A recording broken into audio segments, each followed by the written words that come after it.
start.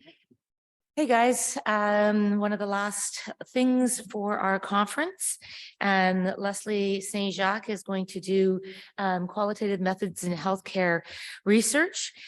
She is our current past president on the board of directors.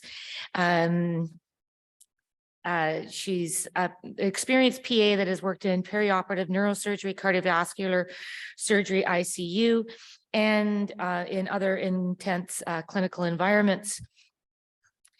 Her career has been characterized by intensity from the start, and as a brand new PA from the first McMaster class, Leslie and her classmates worked through uncertainty and adversity, to break down barriers and help establish the new clinical role in Ontario. She later was the first PA co-lead and PA education lead at the University Health Network, and she became the president of the board of directors of CAPA and is the current past president. She shows interest in how compassion and interpersonal environments we are steeped in and sets the tone for experience as PAs, PA students, patients, and family members.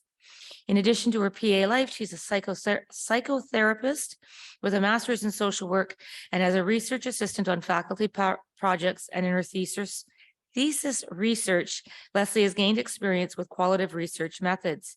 She completed a graduate diploma in clinical epidemiology at McMaster University and has just begun her PhD in health professions education research at U of Toronto. She loves the great outdoors, hiking, comedian, beautiful food, and when all of these things are combined, all the better, and is excited to be in La Belle Province. Leslie? Thank you, Kirsten. I'm so grateful for those of you who are able to stay till the end. It's not easy to be the last presenter on a weekend, on a Sunday when people are trying to get back home again. So thank you so much for staying. So qualitative methods are a really interesting way to get involved in creating knowledge about ourselves as physician assistants and in creating knowledge about what we do in our clinical worlds. So there's a few resources that I want to talk about and ways that you can get some more information. But today I want to talk about different types of qualitative research methodology. I obviously won't be able to cover them all. There's many. And to talk about like what kinds of clinical question you could attack with qualitative methods. So I don't have any financial interest in the area of research methods or methodology. So if you have in mind something that you want to learn more about or something that you want to investigate, there are two general categories of research that you could take a look at. So quantitative methodology has to do with collecting a lot of information, a lot of math involved, statistics, and in general, there's a very big worldview difference between quantitative methods and qualitative methods. So I'm going to focus on the qualitative methods and give you an idea of the difference in the type of questions that you could ask with each type. So in quantitative methods, people often frame their question as a PICO question. So you would have the people that you're going to study and lay out exactly the question in terms of, is this better or is that better? What is the outcome that you're looking for? Like, is aspirin better than naproxen for certain issues? And you'd be looking at exactly one question that you want a yes or no answer. For qualitative methods, we're looking at a completely different worldview. So in quantitative, there is an answer.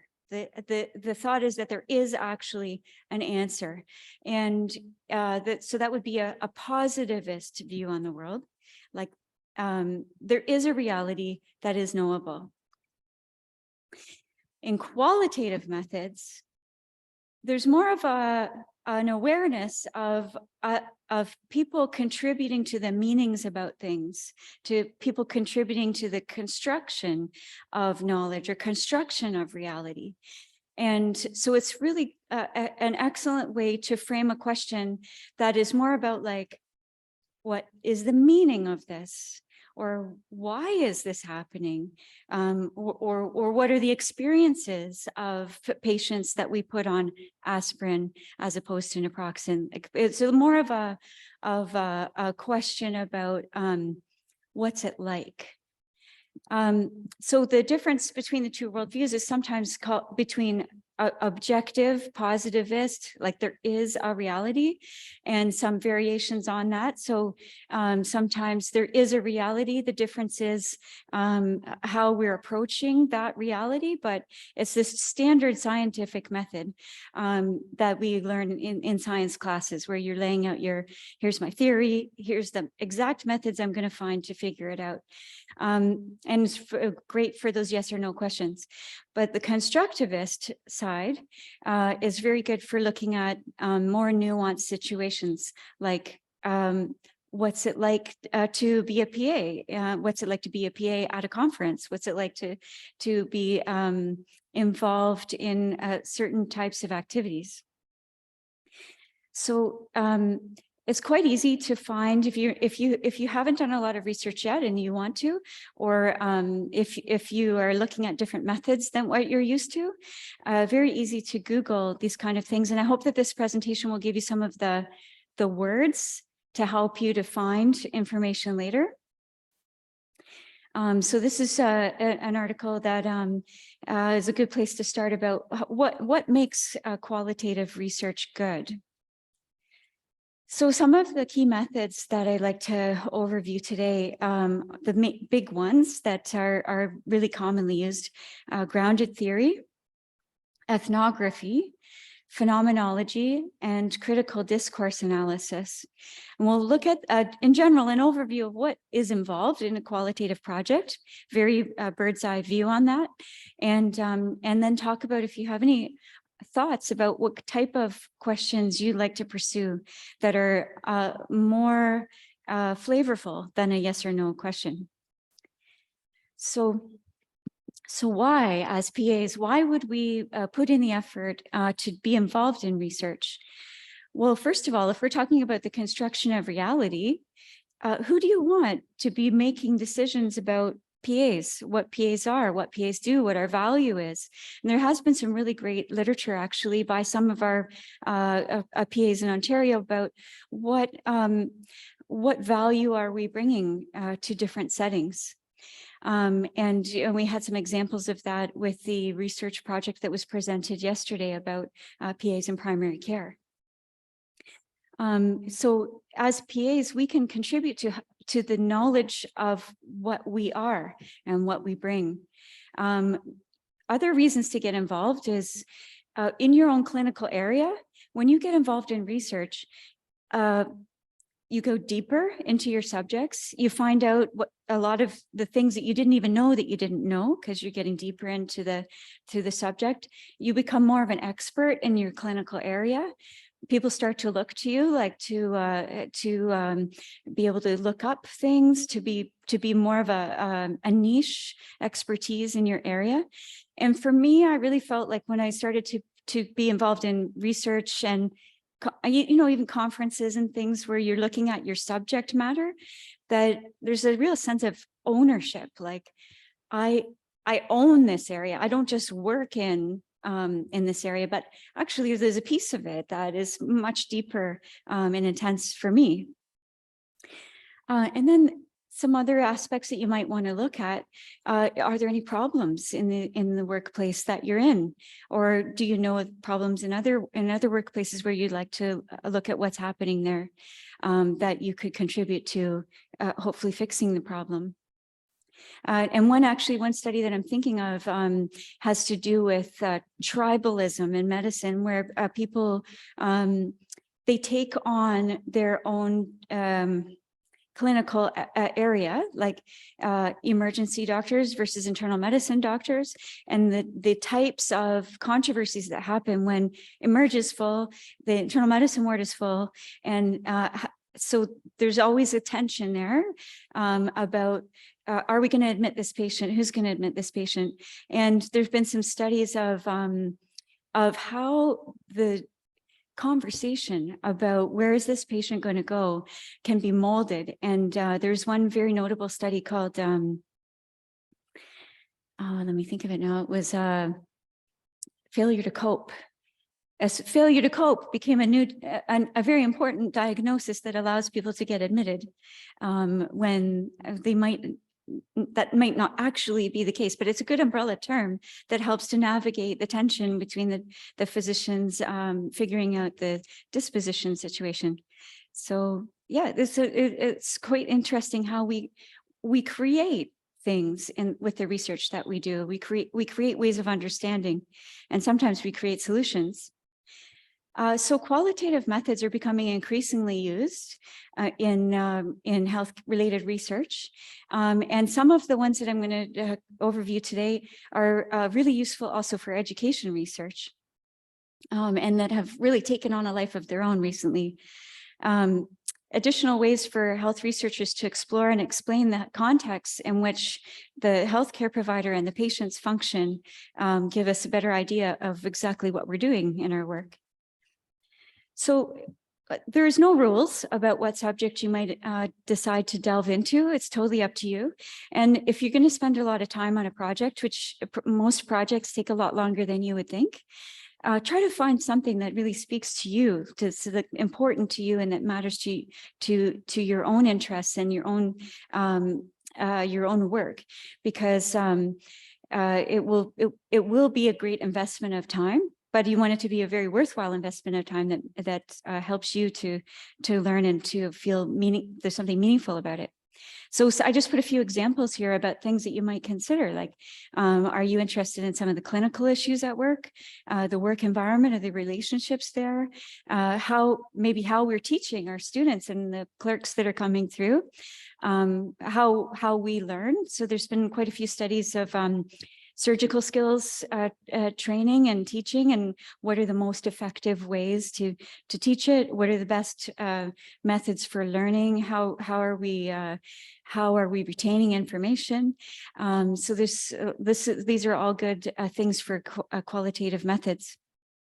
What it's like to be a PA, our roles and our identities. There's some, I found quite a few PhD dissertations about identity formation in physician assistants from graduates of US programs.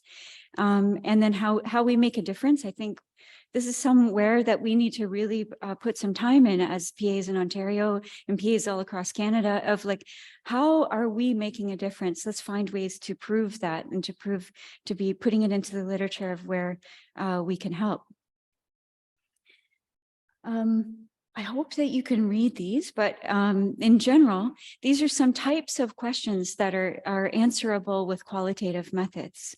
So you'll notice that the questions don't start with does or if, they mostly start with how. How is this happening? So how are patients receiving palliative care? How are women being abused by their partners? How do they want their healthcare providers to respond? How do patients and physicians think that medical errors should be discussed? What medical and non-medical factors affect priorities for admission? How do British patients and Pakistani and Indian origin with type 2 diabetes perceive the use of oral hypoglycemic agents? And how do school-aged children of women in whom breast cancer has been newly diagnosed perceive their mother's illness? These are all like how questions. Actually, I'd like to go back just for a second. Is there anyone who at this time already has an idea of a question that they are thinking about looking at with qualitative methods that you'd like to share with the group? Anyone has an idea in mind? Yes?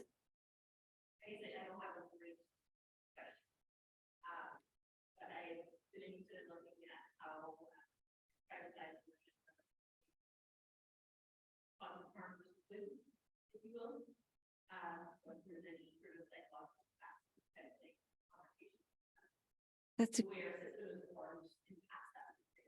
okay, great. That's a great question. So how does the system affect the care and how the care is received? Okay. Right.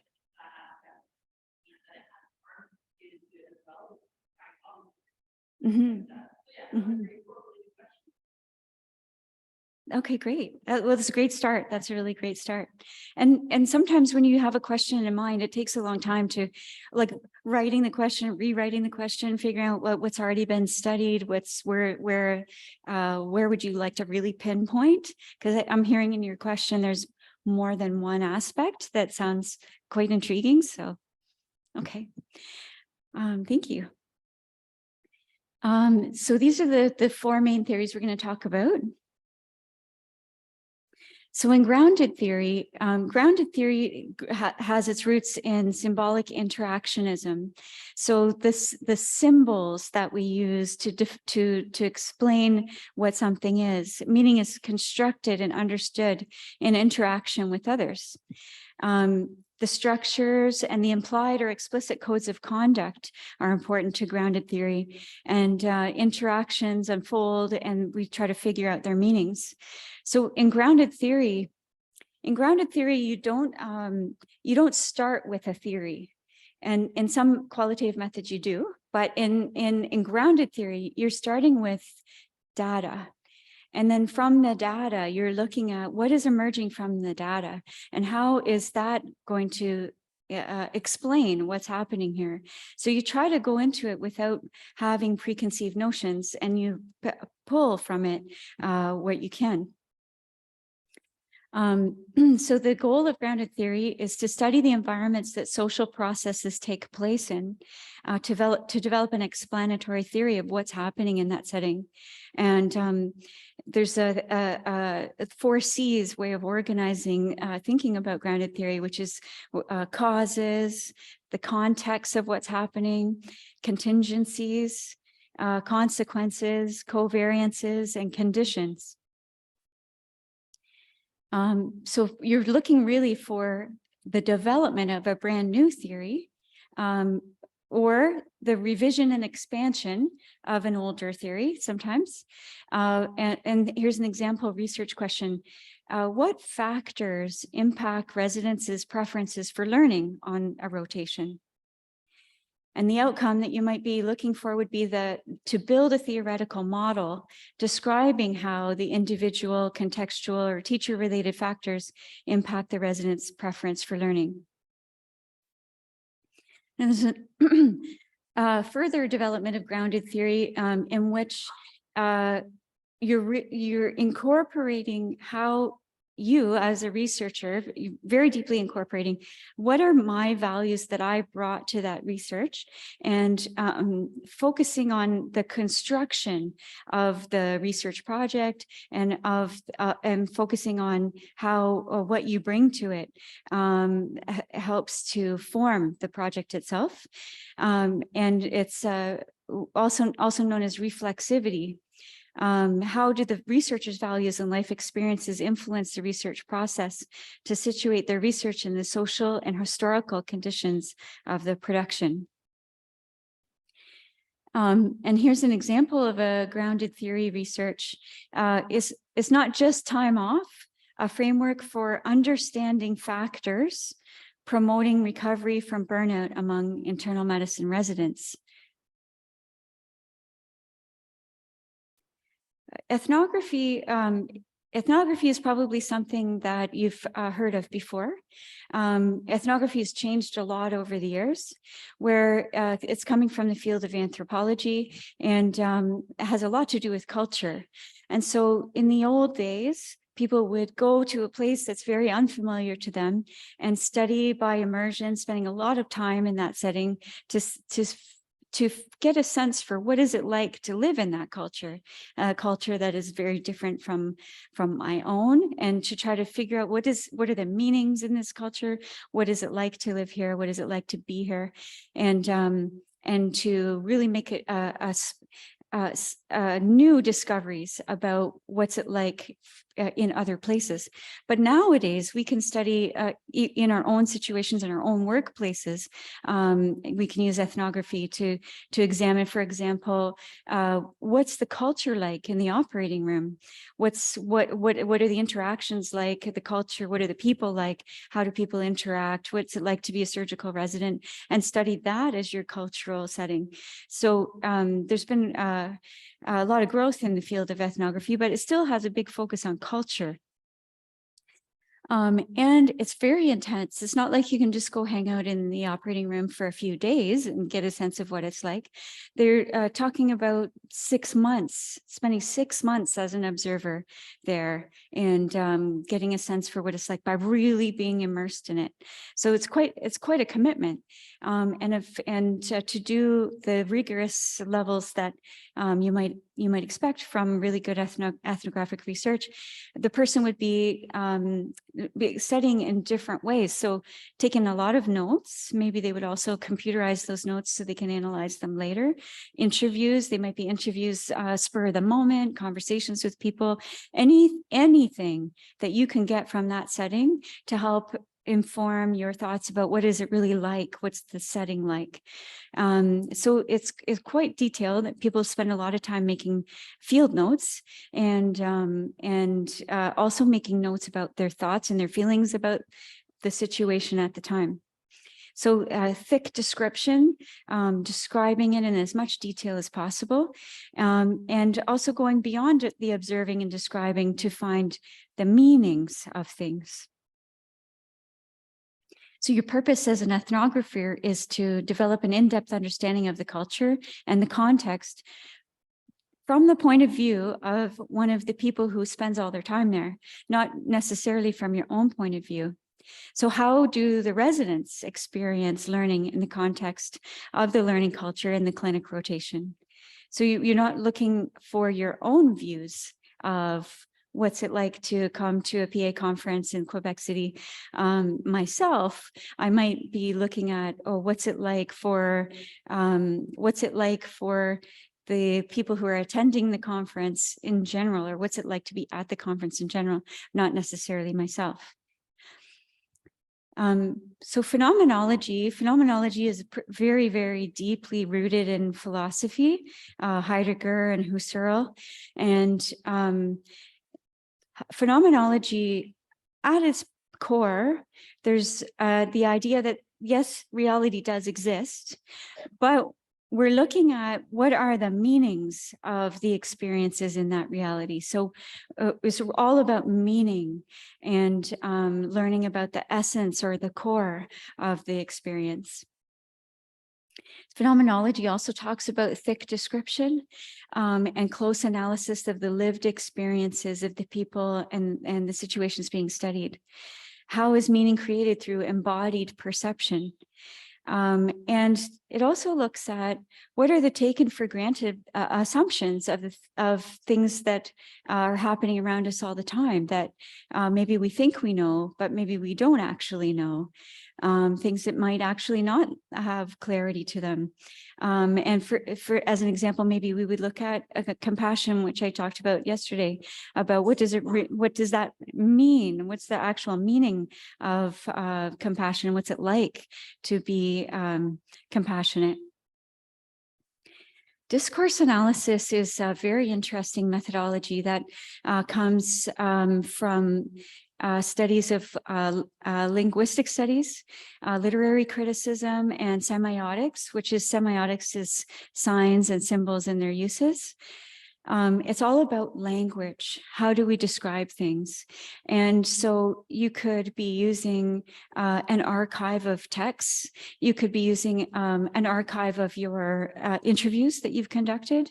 It's anything that any materials. So maybe you would look at program materials from the PA program. If you wanted to study education, you might have a collection of archival materials. Some people have, done studies where there's like 1,000 different texts that they're using to look at, to analyze what are the meanings that are embedded in these texts about a certain thing.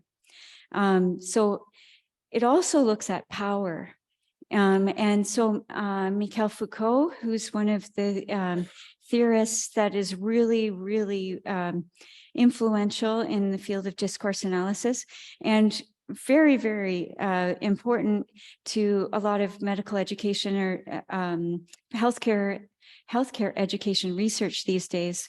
Foucault is a gigantic figure. He's not alive anymore, but his theories are certainly alive and I think even growing in influence. And the important thing I really want to emphasize here is that discourse analysis can be used to, in the Foucauldian way, used to study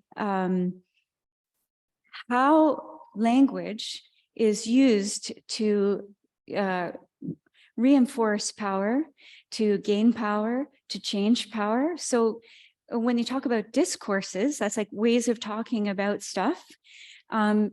You can look in the literature, the history of a field, for example, and see how power has changed in that field by the way that people talk about things. So, for example, childbirth.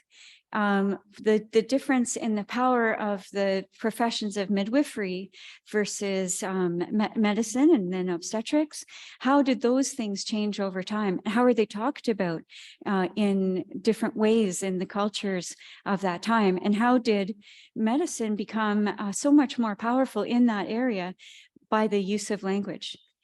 So for us as PAs, you might be considering, how are we described in our workplaces, in the news media, in comparison to other healthcare professionals? For example, we're often described in comparison to nurse practitioners. How are we described in relation to medical residents or the medical fellows? The ways that things are described not only describe power imbalances or power situations, but they can create them. So this is a really, I think, important reason why PAs should be involved in research. We should be involved in creating the definitions about ourselves and creating how we look at what a PA is, because there is power in words, there is power in how we describe things. So language mediates and constructs our understanding of reality. Careful analysis of language can shed light on the creation and maintenance of social norms, the construction of personal and group identities, and the negotiation of social and political interaction. And this is just one example of use of discourse analysis to study texts about compassion. This was a study of an organization that is offering grants to people who are studying compassion in healthcare. And they did an analysis of the different grant applications that they got and how people were using the word compassion, because it's such a subject that has so many different nuances to it, that they were looking at in what ways do the grant applicants use the word compassion, and how do we piece apart the meanings of it.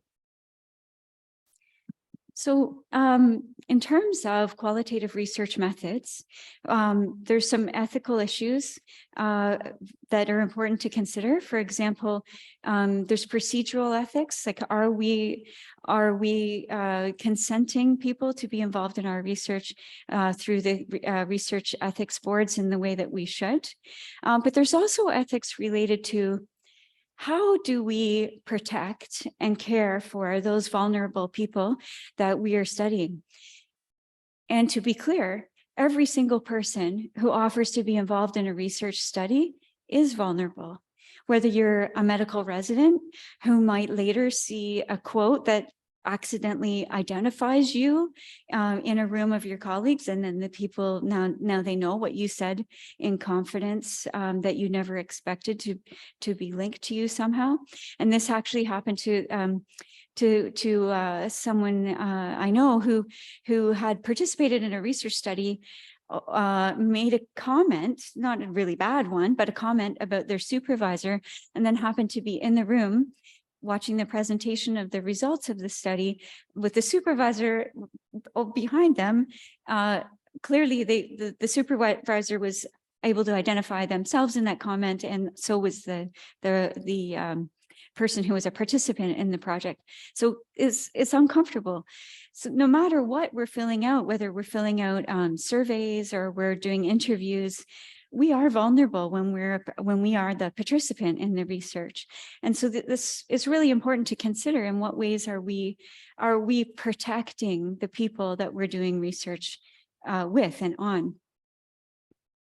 Reflexivity is related to ethics in a very big way, which is I bring myself to the research that I'm doing. And this is not a question of quantitative methodology versus qualitative. In fact, there's some growing research about in what ways is the researcher also bringing themselves to the study of quantitative research. For example, who's important to be involved in this study? So for a lot of years, we've had research studies that didn't include women and then try to extrapolate the findings to women.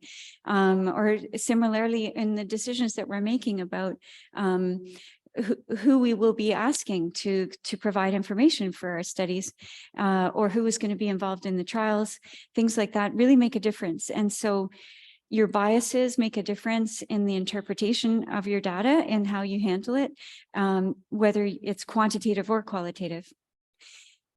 In qualitative methods, reflexivity is actually often a big piece of the write-up, so that you would write about how you got interested in the subject and how you're bringing your own experience into that subject.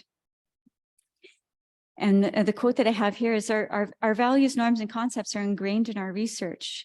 We cannot extract ourselves completely, but we can explore the potential impact of the study design, conduct, and results, which of course we made those decisions ourselves. So in general, when you're thinking about doing a qualitative project, some of the things that you would have in mind about what I need to create, what I'm going to get through, how am I going to do it? I've just put here a general list of them. So a lot of time goes into the very early stages of figuring out what is my question? What do I really want to focus on? What has been studied before? And is this even doable? Is this something that I have time for? What methodology am I going to use? We've just really talked about 4 types of methods here today, but there are many others. When you're building your research proposal, really give some thought. If you're new to research, there are definitely people that you can involve who have more experience than you that will make your life so much easier by seeing, you know, this makes a lot of sense to do this way, to bring their experience in and help guide you. And you have to think about, in terms of sampling, who are you going to be studying and how are you going to get in touch with those people? Do you have access to that environment already? Or will you be kind of cold calling people or putting out requests over email? Research ethics is really, really important. In any kind of study that involves human beings, you have to have research ethics. If you try to, I know people have tried to get away with doing like, quality improvement studies as not requiring ethics approval. But a real downfall there is you're going to be spending so many hours on this, and don't you want to get a publication out of it? And when you go to publish something, if you don't have a research ethics, they're not going to want to publish it. They want to see that you have a research ethics approval and that you've thought through the ethical issues and that you've got proper consent for the material that you're working on. So it's not a big deal, and you'll definitely get some help from it when you talk to the Research Ethics Board that give you what they want to see from you. So if you're using multiple sites as well, say I want to do a study of different PA programs, I will get one from my own site, my school, but I would also need to get one from the different sites where I'm going to be researching. So at McMaster or Winnipeg, I'm going to need to talk to the different the heads there of research ethics. And then actually finding people to participate, that's not easy. Sometimes that takes several months.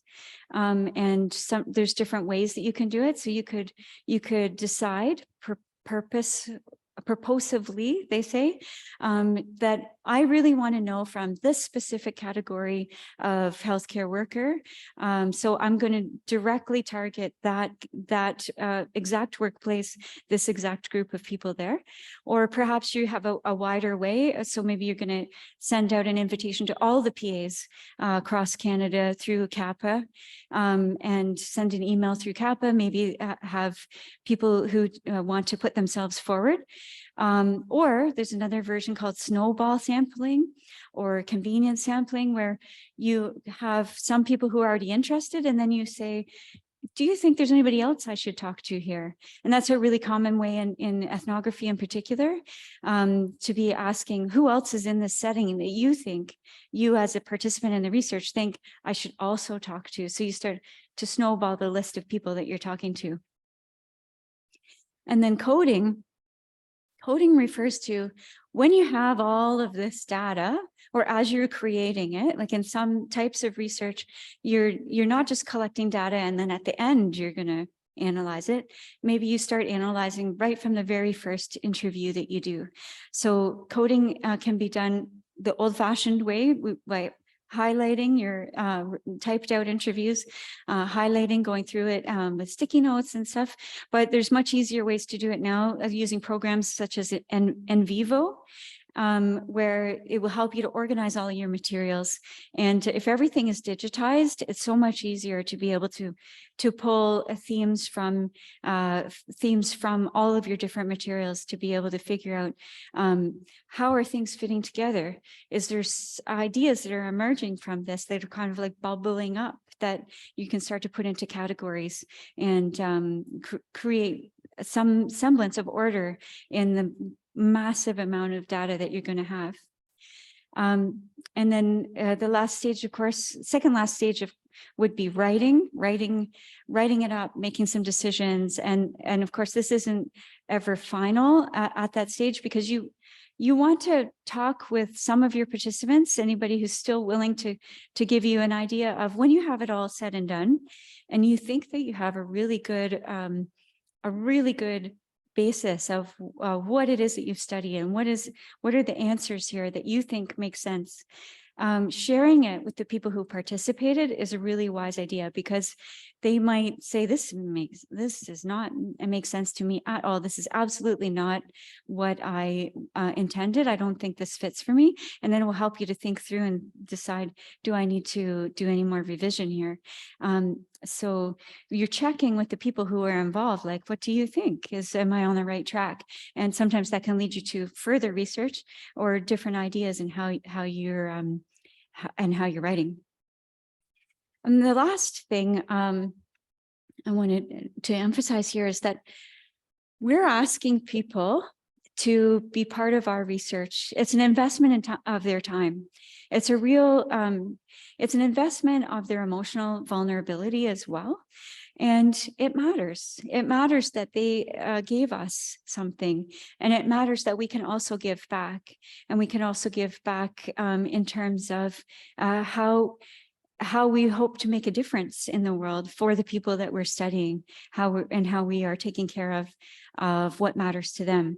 So dissemination of your findings is really important, to be able to try to get it published, to try to speak about it at conferences like this, or in workplaces, share it wherever you can in seminars or even online, to be able to get the materials out there.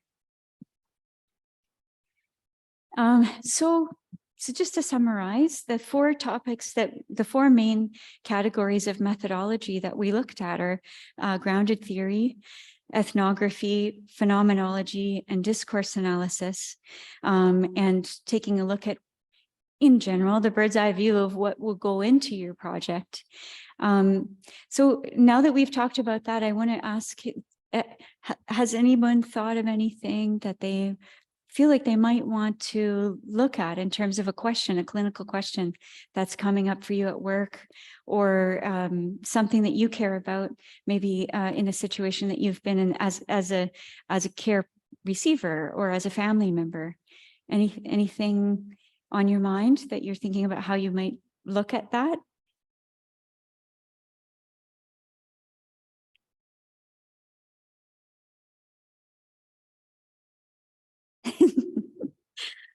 Well, hopefully this will give some ideas about how to, where to start if you do come up with some questions that you want to explore that are more of a nuanced kind of question, as opposed to is this true or not true, but more of like, what is it like? How is it like? So I've put some references here that you'll be able to get later online through the CAPA website, where things will be posted of some of the key people that I talked about here. So thank you so much for listening and for staying for the end of the presentation.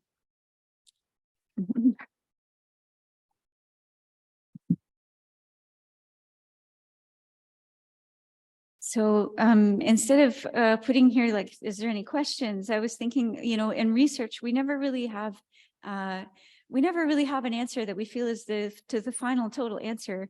That there's always at the end of a research paper, have you noticed that there's the result of this research is that there needs to be more research. So are there any questions? Anyone have anything that they would like to ask or raise? Okay, thank you very much. Hey, enjoy the rest of the afternoon.